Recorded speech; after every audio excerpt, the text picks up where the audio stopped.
Hailing frequencies open, and welcome to Star Trek Discoverage, the live podcast that boldly goes into excruciating detail about this week's episode of Star Trek Lower Decks.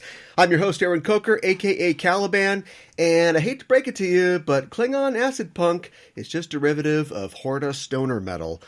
Sitting in again tonight in place of my usual co-host, Ella Pearson, is my co-host on the Just Enough Trope podcast. She's also the co-host of the Sailor Noob podcast, and she's a frequent Enterprising Individuals and Discoverage guest. It's Mika and Hana. Mika, welcome back to Discoverage. Hello. Thank you for having me again, Cal. Good to be here. It's great to have you here. This is becoming a regular thing. It is. Yes. And to have you here to talk about Lower Decks tonight.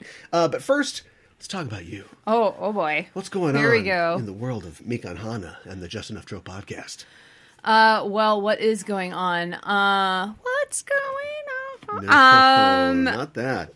Not that. Well, last week, unfortunately, we lost Sonny Chiba, who was just an amazing performer. But I guess on the plus side, we watched an amazing movie of his. Yeah. I mean, I wish he was still alive, but no. I saw when life gives you crotches, make crotchinade. Yes, exactly. And there was a lot of crotchinade to be had. No, we watched The Street Fighter. Yeah. Which, if you have not seen it, is a magnificent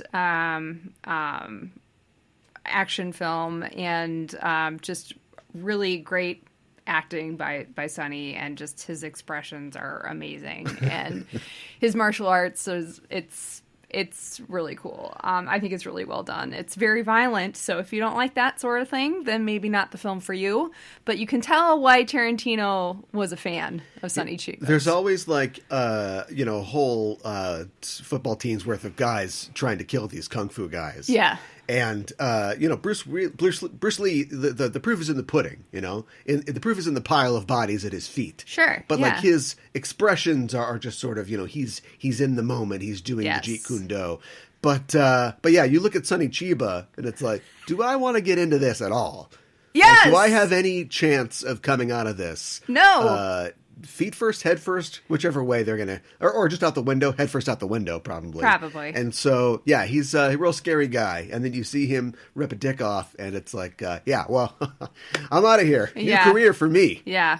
And we do see at least one guy just be like, oh no! And I'm assuming that guy actually did get away. But right decision there. And he lets the last guy go. It's nice. He's like, that's the right choice. It is the right choice. Spread the news. Yeah. About the Street Fighter. That's right. Yeah. And then this coming week, we are actually going to be reading some Shang-Chi comics.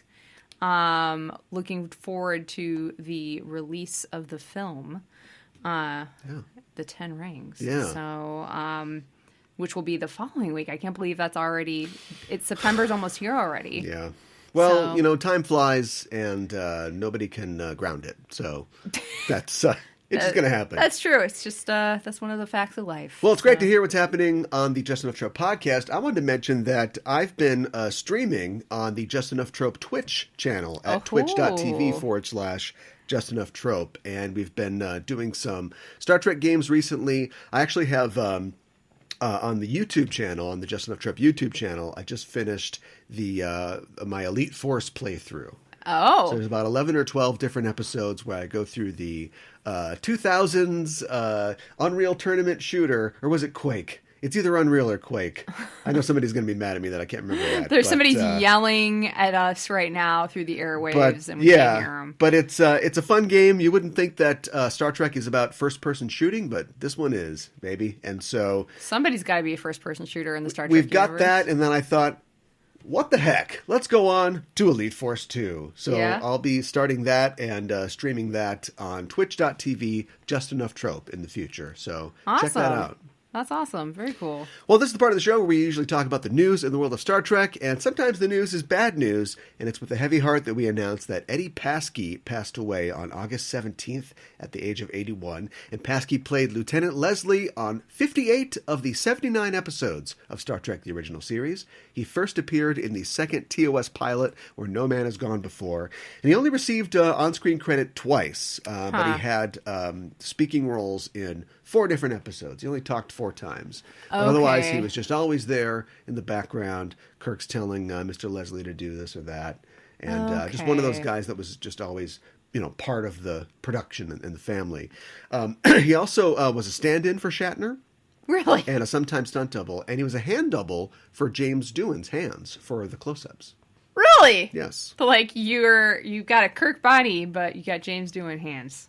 That's what they decided. That's what it was. Yeah, they're like, hold on, wait a minute, come back, show me those hands. Yeah, that's Jimmy Doohan right there. Yeah, right. Get him up there, energize. He also made a number of other TV appearances on shows like The Dick Van Dyke Show, The Lucy Show, Wild Wild West, and Mission Impossible. And he played Admiral Leslie, the father of Lieutenant Leslie, in the pilot of Star Trek: New Voyages, the fan series. Real? Oh, that's fine. Yeah. That's cool. I like that. I like that, fan series doing little nods like that. Right. It's like, those who know, and yeah. everything. Yeah, I mean, that's nice. We could have done an episode where, an old M. Night Shyamalan old monster gets their hands on him, and then it's like, oh, Mr. Leslie, what happened? Yeah, right, You're exactly. 70 years old. But instead, no, he's just going to play his father. Yeah, that works. The Admiral. Okay. So he'll be missed. I was thinking, we are getting down there. It's sad to comprehend and think about, but we are getting to the point where, a lot of these stars, the original cast, obviously, we've lost some of those people, but we're also losing a lot of the executives and the extras and the below the line people. Yeah. And it's just like watching history kind of evaporate, in front of you. Well, even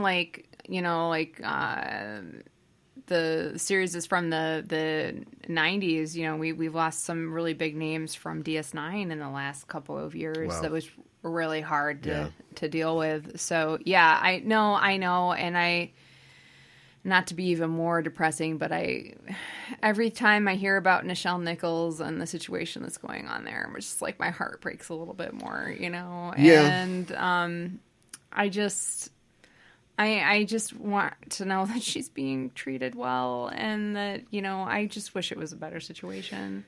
Yeah, it's not a great situation, but we can provide our support to her and send well wishes and that sort of thing. Let's talk about and by the way, Clint Howard's going to live forever, so don't worry about him. Everybody was really worried. Let's go from older Trek to newer Trek. It's been announced recently that 2 new actors have joined the cast of Star Trek Prodigy. Jimmy Simpson and John Noble. Okay, don't know if I know who either of those actors are. They're 2 character actors, and I guess I'm not surprised that you don't immediately recognize the names, but you would definitely know the faces. Jimmy Simpson is a character actor who has he was recently on Westworld. Okay. Remember, he's the guy who... Oh, boy. Oh, spoilers for Westworld, I guess, but he was, a young guy who gets in an adventure with Dolores. Oh, the Yes. Oh, that guy. He's also on It's Always Sunny in Philadelphia as well. Okay. Yeah. Okay. Yes, I know who you're talking if about. you need a guy to be sort of like smarmy, but maybe tell a joke once in a while, that's your guy. Okay. And then John Noble is probably best known as Steward Denethor in The Lord of the Rings, and he also played Walter on Fringe. Okay. All right. So they're interesting. Do you? I almost. How do you feel about people who aren't necessarily voice actors taking on these roles? And I mean, not that you. I mean, obviously, if you are an actor who is on TV and movies, I can't talk right now. You can do voice acting, but like. Are they taking roles away from people who are voice actors? There's no real way to stop it, is there? No. That's just the way it is. Okay, well, I wonder what kind of maybe they'll play a smarmy character on Prodigy, probably. Hopefully they've got good voices, right? Yeah, exactly. I don't want it to be, I think like one of the touchstones that you and I have is the dubbed version of Princess Mononoke. I don't want it to be like that. Oh boy. Yeah. That's a prime disaster. Just enough trope talk there. Yeah, I know it is. Yeah, we've gotten into that before. Yeah. No, but that's not what's going on here. These are two really great actors, and hopefully they will play really great characters. Do you want to know about their characters? I do want to know. If you want to know about that, I'm prepared to tell you about that. Please do. Okay, I will tell you their character descriptions, and we'll see what we can find here. First of all, it looks like, who did I say, Jimmy Simpson? Yeah. Jimmy Simpson will be playing Dreadnock. Actually, let me tell you who John Noble is first, because they're connected. Okay. John Noble will voice the Diviner, who is a ruthless tyrant who controls the asteroid of Tars Lamora. The Diviner exploits. You don't want that to get that on you. Exploits wayward species and will stop at nothing in his hunt for the Protostar ship, which I think is the ship of the main cast. Okay. No matter the cost, though his goals are shrouded in mystery, his body is failing him, and he created his progeny, Gwyn, to one day carry on his mission when she is ready for it. Oh. Without glancing at the cast list, is Gwyn one of the main characters, do you think? Seems like it. I would say yes. Me too. It would be more interesting. Jimmy Simpson joins the cast as Dreadnock. The Diviner's deadly robotic enforcer is heartless and cold and talks like this. His sole purpose is to keep the Diviner on task. Come on now. Enough internet. Back to... And ensure that the Protostar is found. Dreadnock is a friend to no one, including the Diviner's own daughter, Gwyn, and uses his menacing, spider-like form, to impose the Diviner's will in a spidery way. Menacingly, I'm guessing. So, do we know up to this point? We were getting some plot details here, aren't we? Like we are. Like this is Farscape much? Yeah, I mean, they have a weird ship. They're being hunted by an insane military commander. Can anyone help me, please? Yeah, right, exactly. I'm not against it. But no. It's like, okay, all right. So this is going to be like a chase kind of thing. I feel like this is more information than we've gotten in the past. Like all I knew was it was like a ragtag crew of kids who didn't really know much about Starfleet or, and that Janeway was going to be leading them. That's all I basically knew.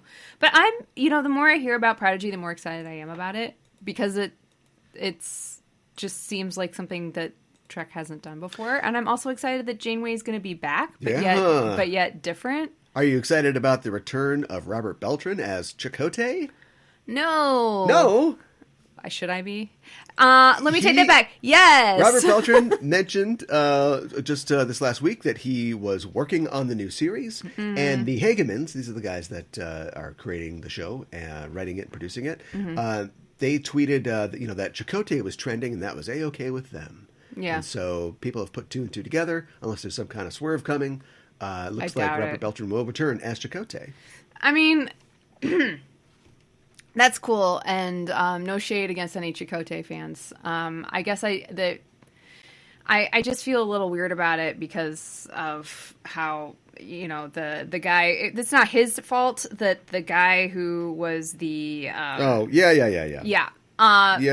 But also Robert Beltran's kind of a creep, so I'm not like super. I mean, at least these are the hot takes that people come for. I know. Robert, you're welcome to come on the show and defend yourself. I just don't. For me, I would like to preserve. So, okay, we will one day talk about Lower Decks, but like for instance, Tom Paris showing up to just press the flesh with the people on the Cerritos, like that's a good use of Tom Paris. Yeah, we're not going to have him, although.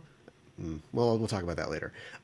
So that's all fine and good, but like it doesn't change his character at all. It doesn't have him. They didn't reveal that he had been a Maquis spy the entire time, or he's working for the Obsidian Order or something like that. Right. And I feel like 7 seasons of Janeway and Chakotay not getting it on. We should preserve that. Yeah. I don't want to see that they are now together and have been since they returned from the Delta. Yeah, Project. I'm okay with that. Not a shipper of those two. I like her with her Irish hologram. So Okay, all right, none of this. No, come on. But as far as like, if he's showing up, I really can only think of like one reason that he's showing up. Now, it's totally possible that they are adult friends and colleagues and both still serve in Starfleet and love go catching monkeys in the woods or whatever. But kind of seems like they're probably going to be shipped. But and God himself is angry. You can hear the thunder. Yeah, in the background. not a fan. God is not shipping them. But how is that even going to work if Janeway is a hologram herself? Why are we seeing Chakotay at all? Yeah, that's what I want to know. Yeah. Okay. So well, a lot of our figure it questions out. will be one day answered thanks to the proto ship. Yes. Which is means the first ship, I guess. Anyway. All right. Yeah. More on that as it comes. Well, let's get into it. We've just seen the third episode of the second season of Lower Decks, an episode called We'll Always Have Tom Paris, and we're here to talk all about it. But first, as always, a warning, we're setting a course for the spoiler zone listeners, so be warned. We're glad you've decided to join us, but if you haven't seen the episode, guess what? Spoilers are incoming. The official synopsis for We'll Always Have Tom Paris is, Mariner and Tendi team up for a mission to retrieve an heirloom for Dr. Ta'ana. Meanwhile, the Cerritos is visited by Lieutenant Tom Paris, much to the excitement of Boimler, who is hoping to meet him. While all this happens, Rutherford is haunted by the mystery surrounding the reappearance of a familiar presence on the Cerritos. This episode was written by M. Willis. Willis also served as a story editor on Season 1 and as an executive story editor on Season 2. Willis got their start as a writer's assistant on shows like Helix and The Exorcist, and has written for animated shows like Axe Cop, She-Ra, and Jurassic World Camp Cretaceous. Okay. I didn't know that was a thing. I didn't either. Did some kids go back to the Cretaceous period, or there's no time travel? They're just in the. Are they just Let's in go the park? camping on Isla Nublar. Yay. Yeah, right. Okay, I don't know. Your Okay. mileage may vary. The episode was directed by Bob Suarez. He's previously directed 3 episodes of Lower Decks. Those episodes are Temporal Edict, Terminal Provocations, and Crisis Point. He also directed on series like Solar Opposites and Big Mouth. No start date for this episode. We don't know what the date is, but we can assume it's after the last one. Yes. And the episode features the voice talent, of course, of Robert Duncan McNeil, returning to the role of Lieutenant Tom Paris after I don't want to count how many years. A long time. Although he was in Elite Force, I can tell you that. And probably Elite Force 2, who knows. And also the episode also features the return of Marcus Henderson as Jet Manhaver. Lauren Lapkus is on it again as Jennifer, and Paul Shear's back as Andy Billups this episode. Yes. I forgot he was Paul I think Scheer. he did double duty because I think he was the bartender or the guy that they go to that wants the 50 strips to fix the post. That had a Paul Sheary kind of quality too. Okay, I could see that. And that happens sometimes. Yeah, absolutely. Oh, you're here, Paul. Yeah, exactly. We're paying you. Get on that mic. Yeah. Get up there. Yeah. What do you think about, or what did you think about the episode? We'll Always Have Tom Paris. I actually really enjoyed this episode. Something that I think you and I have both said on... don't drag me into it. Okay, fine. Something that has been said on other podcasts is I think this might be my new favorite episode of Lower Decks. Ooh. It's really up there for me. I did really enjoy Badgie from last season as well. Yeah. But I really enjoyed this, and I thought there were a lot of parts that I really was laughing at and really enjoying. And I think one reason why I liked this so much is I think this was a very character-driven episode, and I don't think that we always get that with Lower Decks. And I like that. I actually really enjoyed the Tendi Mariner pairing, and that they were realizing they don't know each other that well, and like we're learning all these new things. Well, I guess we learned more about Tendi. I think I knew most of that stuff about Mariner, but Tendi just didn't know it. But I still, I really enjoyed it overall. We've complained in the past about episodes being too plotty. Yes, but that's kind of like outside of the comedy. That's kind of like what Lower Decks is what it's got. Yeah. And references. And I thought that there was, I feel like for me personally, this is the sweet spot for Lower Decks. Mm-hmm. Like there's a driving narrative. There is, they went A, B, and C. They did. There's 3 stories. Yes. That is forwarding, the characters of all 3 characters, and then fill in the cracks with jokes. Yes. And not try to, go for really big comedic swings, unless you've got something. Right. I thought it moved along in a clip.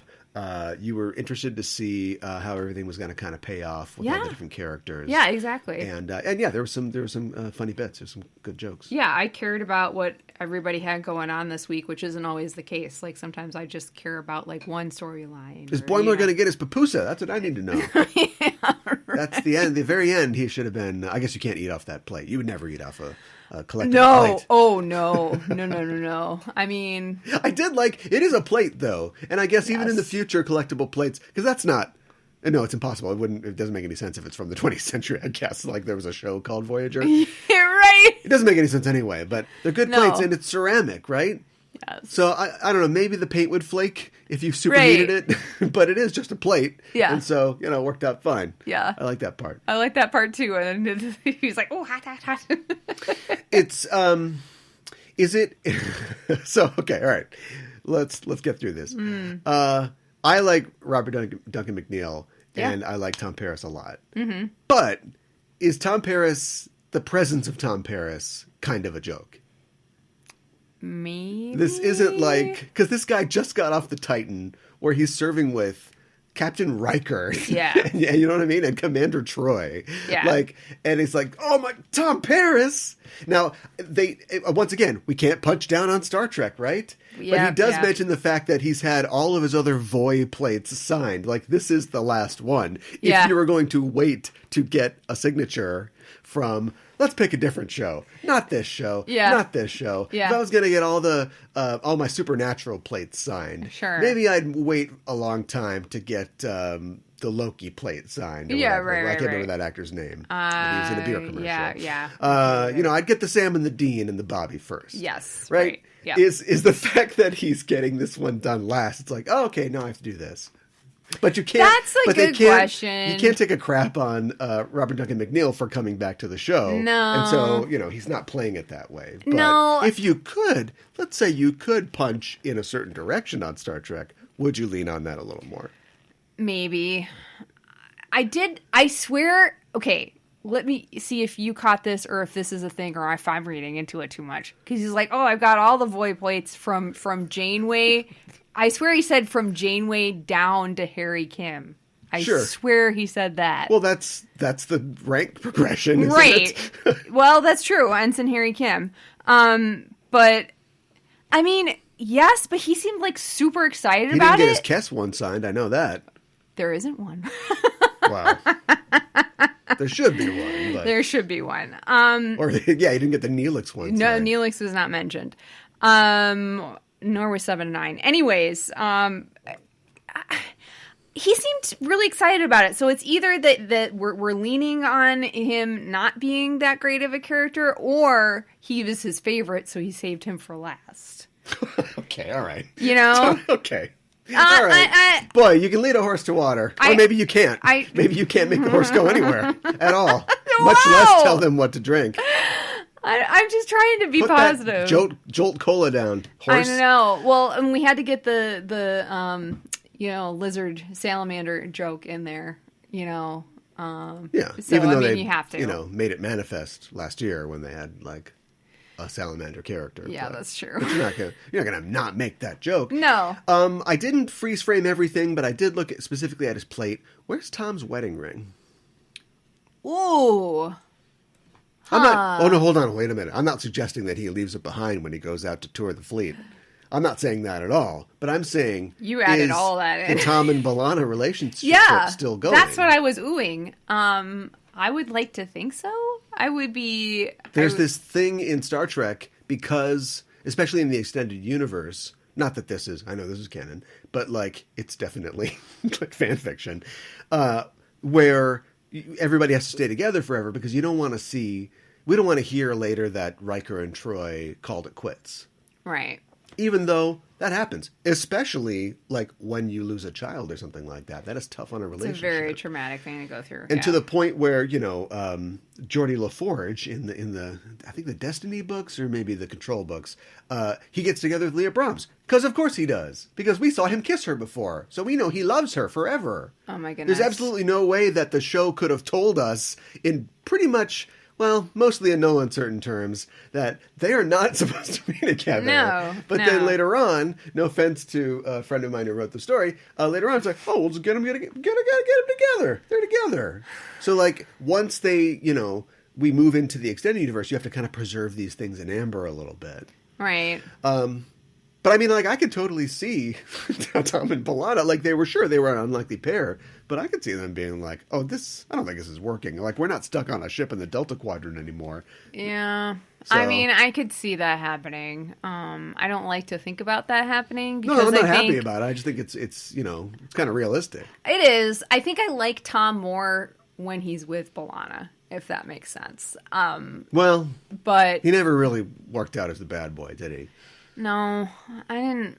Do bad boys work in Trek? Ask the outrageous O'Connor. Well, okay, so bad. Unless they're like anti-heroes. I mean, they did pick him up from a penal colony, but like that was at the very beginning, and then we thought he was like going bad, but that was just a ruse. So yeah, that's what they got for Tom Paris. That's what they got. Yeah, that wasn't really. I don't know, and like Riker is he's kind of a playboy, but he's not bad. Like he's like dutiful, and he shows up on time, and like he's a good officer and stuff like. We trust him wholeheartedly. He's not a bad boy. Non-toxic masculinity. Right. Exactly. Yeah. So, there was one episode. There's what's it called again?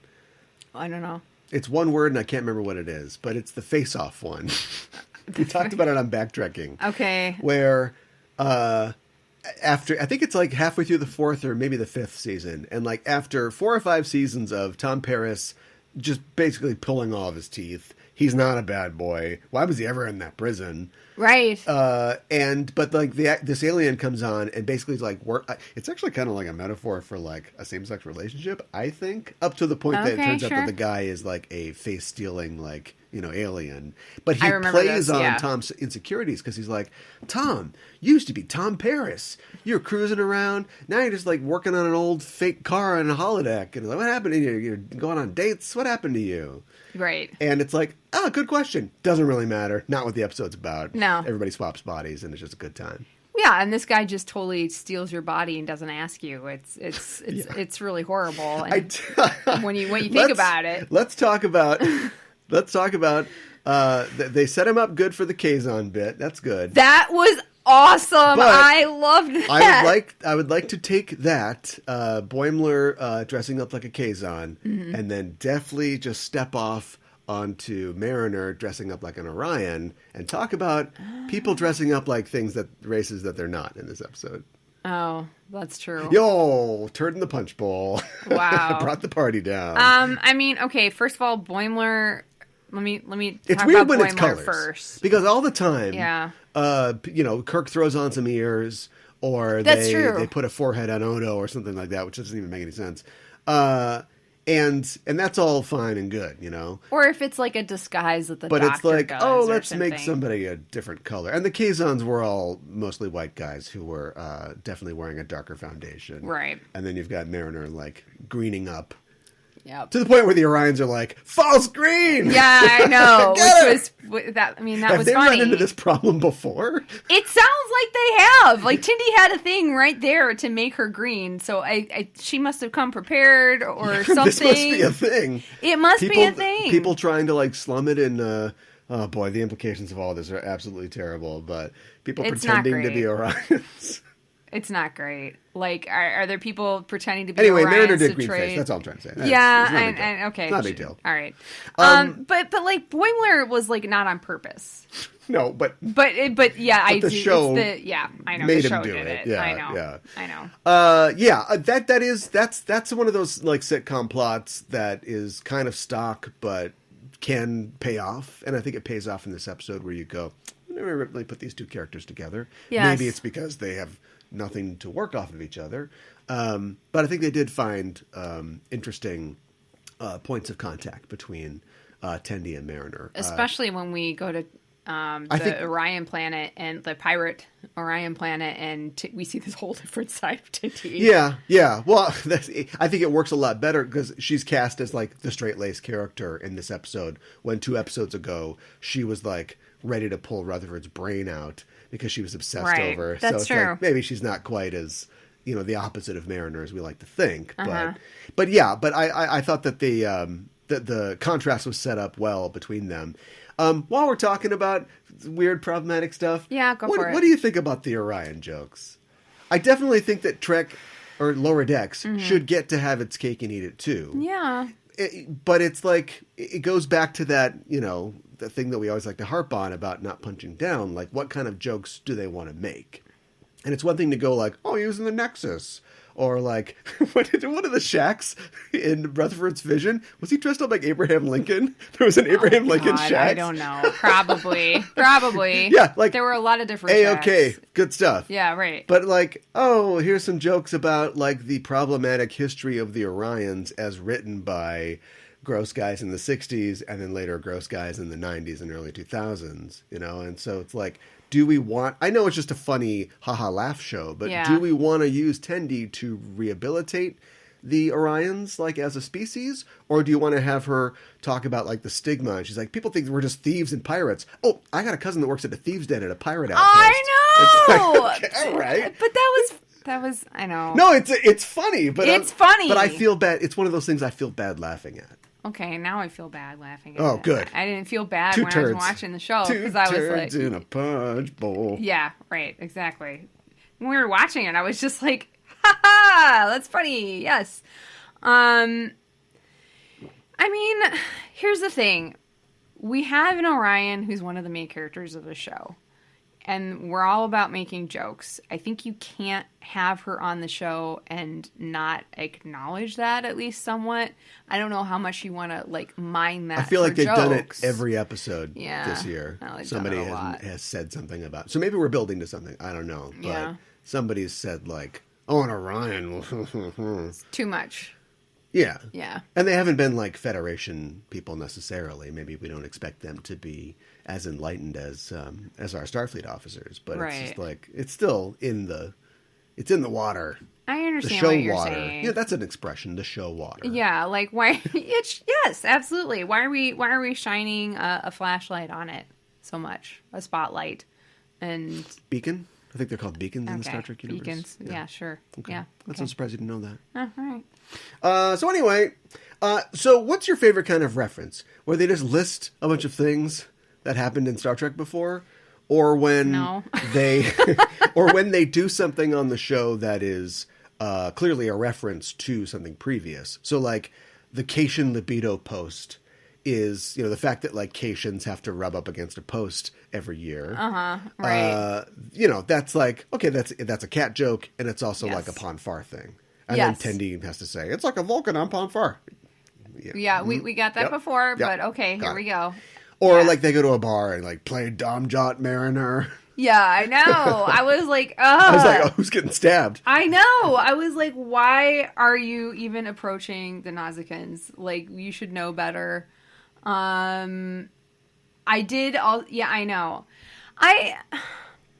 I like it more when it's not like we're not just listing things, it just, and we're seeing things that, one thing that I really liked even from this episode was that Boimler had to climb all the way through the Jeffries tubes, because how many episodes of Trek are there where somebody is climbing through the Jeffries tubes? Maybe not as much as he did in this particular episode for as long, but they spent a lot of time in the Jeffries tube, so I appreciated that. And I also, something else that I really liked was when they went to pick up the heirloom, and Tendi was bonding with the clerk over the Klingon music, acid punk music. I thought that was really great. So yeah. And we saw a Quark's Bar neon sign in the background when they were there too. So. Yeah, we saw a Quark's Bar on Free Cloud or whatever it was called. Yeah. How many Quark's bars are there? Well, he's franchised, but he's franchised as early as the 2380s here. Okay. So. All right. Yeah. Huh. I don't remember. Did he get a huge windfall? I'm trying to remember what we left behind. Nothing really. I don't think there aren't any big. Or no. Oh, maybe Roms uses his connections. Now that with his high position to get Quark. Okay. Into the game. Okay. And he starts franchising Quarks. Okay. I mean, I could see him being like, "You got to help me, be a good nephew." Right. Right. Yeah. Or no, that's Nog. Oh, sorry. Be a good brother. Yeah. If you're related to the Grand Nagus, then you can go far. Yeah. That's true. Let's talk about the Shaqs thing, and I don't really know what to say about the Shaqs thing. He's back. I'm weirded out by it more than I should be because, they make this big deal about how, Trek officers are always dying and blah, blah, blah. And, I got really emotional when Shax died. I was really upset. And now that he's back, I'm kind of like, how do I feel about this? I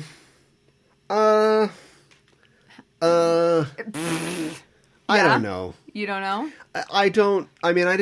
We didn't know anything about him. He was just mean, and then he that's true. Died. And he died in a way that was like, okay, there's a no-win scenario. That's an aspect of Star Trek. But yes. He basically just like, I'm going to fight everybody. Well, what if we just beamed you out? Or what if you just fought your way to the escape pod with me? I just kind of seemed like weirdly suicidal. Yes, he did. That's and true. Then, I don't know. Amongst fandom, I feel like people were like, "Oh, Shaq's gonna miss him." I'm like, what do we know about him? So now it makes sense to me. Like, oh, they just forced him into death so they could bring him back later, and apparently do this thing. So the Memory Alpha for this episode, I think it's Memory Alpha, talks about how like, oh, this sends up the idea of the impermanence of death in Star Trek, and I'm like, does it? Because there's a lot of jokes that they could have made. I guess they go on the string of jokes about how, oh, it's a mirror universe, or I'm a different time version, or That's true. I'm a Borgified version. Right. But I don't feel like that's comic books. Comic books does that. Yeah. Trek doesn't do that a lot. Not a whole lot. Often characters are, their lives are in danger, but by the end of the episode, we know that the point is that they're going to be brought back. Mm-hmm. If you're talking about like killing a character and it having an effect on people, you're talking about Tasha Yar. Yes. And maybe Kes, although she doesn't die so much as just, moves on to another level or whatever. But then doesn't she? Or Jadzia, I suppose. But we all know Jadzia. the politicking behind that. Yeah, I think right. that kind of overtakes the decision to do that to Dax. Yeah. So I'm not sure what they're talking about with the bridge crew always comes back, unless they're talking about the specific things in an episode about how, bad example, but Captain Picard is on the exploding array in insurrections, and then they just beam him out and leave poor Salieri behind to blow up. And it's like he could have died there, or it's like, or the reports of his death were greatly exaggerated. Right. I think maybe that. But otherwise, like characters about. don't disappear for like multiple episodes and then just show up and talk about the Black Mountain.